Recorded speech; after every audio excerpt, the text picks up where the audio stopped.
ఎందుకంటే liquid spray కొట్టి liquid వేసిన ఫస్ట్ ఏంటంటే దీనికి కాల్షియం లోపం జింక్ లోపం బాగుందన్నమాట. అందుకే ఇట్లా తెరపు ఒక గుంపు ఇట్లా చనిపోవడం, ఒక గుంపు ఇట్లా పచ్చగా ఉండడం, ఒక కాడ పెట్టిన కాడ పెట్టినట్టే ఉండడం, ఇలాంటి ప్రాబ్లం చాలా ఉందన్నమాట దీంట్లో. ఇది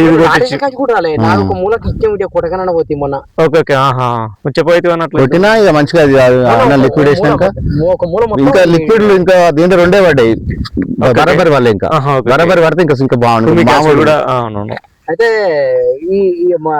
ఆ మూలకి ఏమైందంటే 2 కర్రలు పడ్డది, మిగతాదేమో 3 చెక్క పడ్డది. అది అలాగనే ఉంది.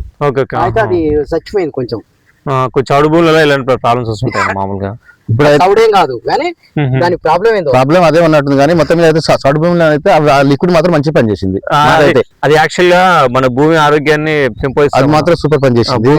విషయంలో కాకుండా దీని విషయంలో అర్థం చేసుకోవాలి. కెమికల్ కాదన్నది ఆర్గానిక్ అన్నమాట. ఆర్గానిక్ వాళ్ళు